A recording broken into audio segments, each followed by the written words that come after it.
Jadi sudah saya jelasin, bid'ah itu dari siapa? Perkataan bid'ah? Hah? Dari Nabi Muhammad SAW. Bukan dari lidahnya dai-dai, bukan. Saya dan teman-teman dai ini hanya menyampaikan hadis Nabi. Kan Nabi bilang, hadis yang terkenal hadis irbat dalam hadis sahih. Alaikum bisunnati wa sunnah khulafa'ur rasyidin mahdina min ba'di addu 'alaiha bin nawajid, gitu kan? Berpegang teguhlah pada sunnahku, semua tuntunanku, kata Nabi, dan tuntunan para khulafa'ur rasyidin, Abu Bakar, Umar, Uthman dan Ali, dan berpegang teguhlah pada sunnah-sunnah itu walaupun dengan harus gigi geraham kalian. Karena Nabi tahu nanti pada akhir zaman ini akan berat orang pegang sunnah Nabi, gitu kan? Akan dicela, akan dihina dan seterusnya.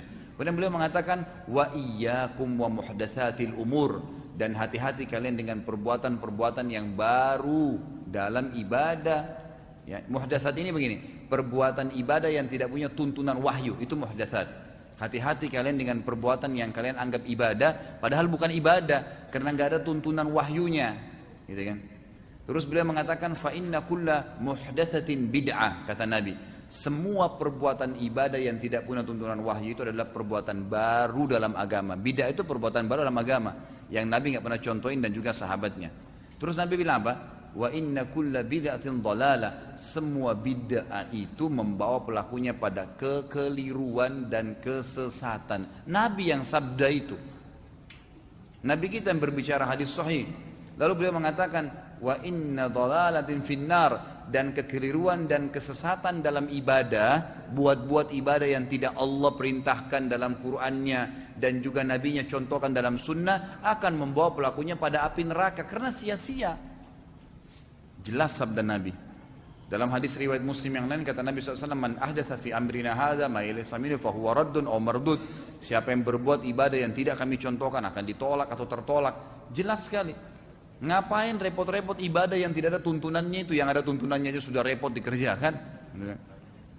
Jadwal kita tuh rutin sudah ada yang ada sunnahnya, ada qobliyah subuh, ada subuhnya, kemudian ada zikir pagi. Coba jaga tuh. Saya tanya ikhwah di sini yang sudah rutin jaga ma'surat zikir pagi. Tiap hari rutin kan terjaga on time? Itu aja kita kadang-kadang masih kelepasan, gitu kan? Zikir pagi, habis itu sholat duha. Sholat duha sudah nggak? 8 rakaat. Udah dikerjain belum? Sudah rutin belum terjaga. Kemudian sebentar kita bekerja sudah duhur, ada qobliyah duhur, ada ba'diyah duhur, itu sudah rutin. Kemudian sebentar istirahat ada qobliyah asar, ada zikir sore. Sebentar istirahat ada qobliyah maghrib, ada ba'diyah maghrib. Sebentar istirahat ada qobliyah isya, ba'diyah isya. Sebentar istirahat ada tahajud. Ini baru yang rutin. Belum tilawah Al-Qur'annya, belum